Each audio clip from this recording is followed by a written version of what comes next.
Hello, Sam. Akuပြောမဲ့ video လေးကတော့ don't forget ကြုံဖြစ်နေတာမမေ့ပါနဲ့ကြုံလို့နေရတာပျော်ရက်လား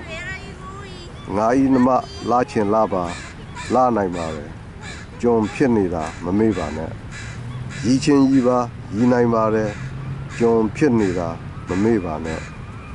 ပြောချင်းပြောပါပြောနိုင်ပါတယ်ကြုံဖြစ်နေတာမမေ့ပါနဲ့ပတ်စံရှာတာရှာနိုင်ပါတယ်ကြုံဖြစ်နေတာမမေ့ပါနဲ့အချင်းချင်းတွေရန်ဖြစ်နေတာဖြစ်ချင်းရန်ဖြစ်ချင်းဖြစ်နိုင်ပါတယ်ကြုံဖြစ်နေတာမမေ့ပါနဲ့နေရစားရဝတ်ဒုက္ခနဲ့နေတူဝရှာရဖွေရကြောက်ရလန့်ရကြုံဖြစ်နေတာမမေ့ပါနဲ့နေသားသလိုနေမီဆိုက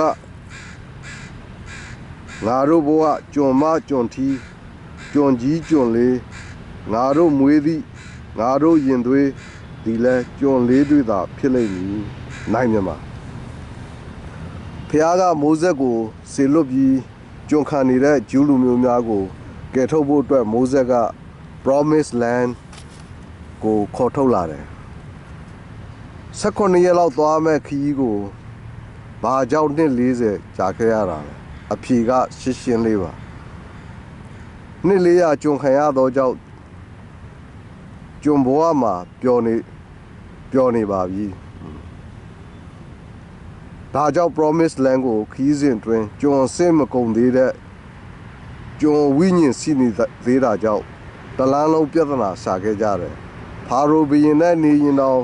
ကျက်တော်နီကျက်တော်ဖြူစားသေးတယ်အသီးရွက်တွေစားသေးတယ်ကြုံဝိညာဉ်ရှိနေသေးတဲ့လူကြီးပိုင်းများဟာလမ်းခီးစဉ်အတွင်းတယောက်မှမရောက်ပဲလမ်းမတွင်အကုန်သေးကုန်ပါတယ်လူငယ်များသာကြုံစိတ်ကြုံဝိညာဉ်မရှိသောသူများသာ Promise Land ကိုရောက်ကြပါတယ်ဒါဂျူးရီရဲ့သမိုင်းပေါ့ပြောမယ်အီဂျစ်ပြည်မှာကြုံခံတဲ့ကဲထိုးတူဒုတိယကမ္ဘာစစ်ကြီးပြီးတော့ဒုတိယကမ္ဘာစစ်အတွင်းမှာ Western Church နဲ့ Roosevelt တို့အတ္တလန်တစ်စာချုပ်ကြောင့်မြန်မာပြည်လွတ်လပ်ရေးရခဲ့ကြတယ်လွတ်လပ်ရေးရပြီးဦးနုကပတိသရစ်စိတ်ပေါက်ကတိုင်းရင်းသားစစ်အရာရှိများကိုဖြုတ်ချကနေဝင်းကိုအာဏာသိမ်းဖို့လမ်းကြောင်းဖွင့်ပေးခဲ့တယ်သခိုးချောင်သမားနေဝင်းရဲ့အကွက်ထဲကိုဝင်သွားတယ်အဲ့ဒီမှာဘိုးနေဝင်းကဒီနိုင်ငံငါပိုင်တယ်ကြံတဲ့လူများကကျွန်စနစ်ကိုကြံတဲ့လူများကိုကျွန်စနစ်ဖန်တီးပါတယ်ဗမာဘီရင်တွေအတိုင်းတရုတ်ကပြားနေဝင်းကသက်ဦးဆံပိုင်ပရိသရစ်စနစ်ကိုဖန်တီးကြတယ်နေဝင်းကဘီရင်ဖြစ်တော့မြန်မာဆိုရှယ်လစ်စနစ်နဲ့ကျွန်ကြီးကျွန်ငယ်များကိုမွေးမြူကြတယ်ကျွန်ကြီးတွေဖြစ်တဲ့မြို့နယ်ပြည်နယ်ပါတီယူနစ်တွင်မူများကျွန်ကြီးများဖြစ်ပြီးကျွန်ငယ်များကတော့စစ်ဗိုလ်နဲ့ကောင်စီများကကျွန်ငယ်များဖြစ်ကာတိုင်းပြည်ရဲ့ကြွယ်ဝမှုကိုခိုးယူလူရဲကြပါတော့တယ်ပြည်သူများကတော့နင်းပြဘဝကျွန်ကြီးကျွန်ငယ်များနဲ့ကျွန်ကြီးကျွန်ငယ်များကြောင့်နင်းလိုက်တာကြောင့်ပြပြားကငချောက်ဖြစ်သွားပါတယ်ဘာမှအစီနဲ့မရှိတော့ပါ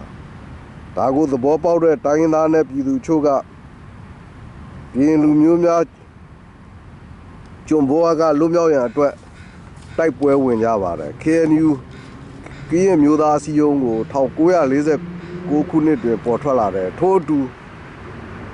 1984 1988 2021အရေးခင်းလူထုတော်လှန်ရေးတွေအသီးသီးပေါ်ပေါက်လာတယ်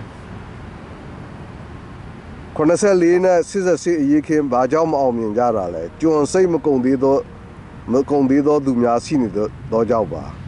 အသိဉာဏ်နဲ့တော့နေဝင်းသန်းဆွေအောက်မှာနေတာကမှ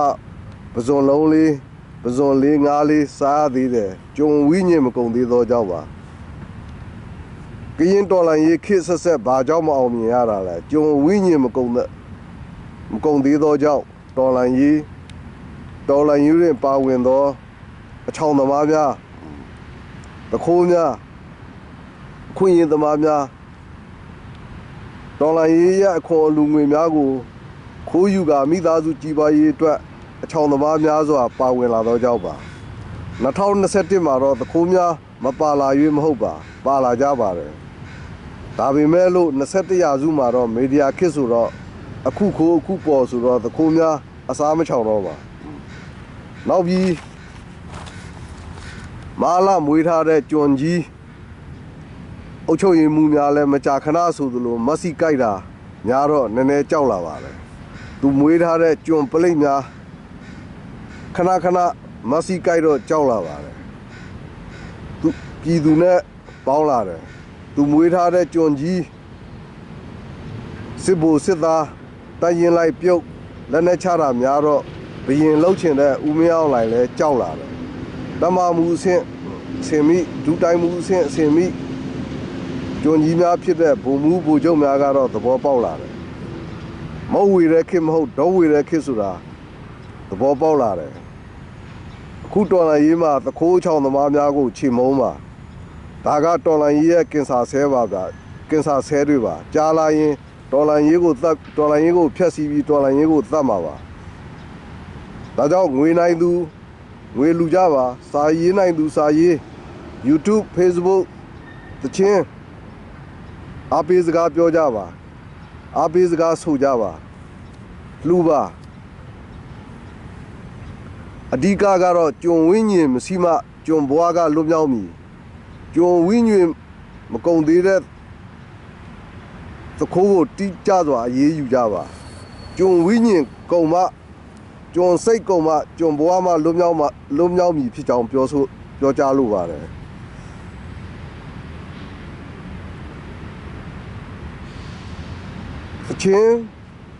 သချင်းများနဲ့အားပေးကြပါ YouTube Facebook နဲ့စကားများနဲ့အားပေးကြပါဒါဆိုစာရေးသူရေးကြပါဒါဆိုတော်လိုင်းရေးကြီးကျင်းသေးပါအောင်မြင်ပါလို့တိကျပြောလို့ပါတယ်တော်လိုင်းရေးကြီးမုတ်ချအောင်ရမည်ကော်သူလေးပြည်နဲ့မြန်မာပြည်သူပြည်သားများအားလုံးဖျားဆင်ကောင်းကြီးပေးပါစေတော်လိုင်းရေးကြီးမုတ်ချအောင်ရမည်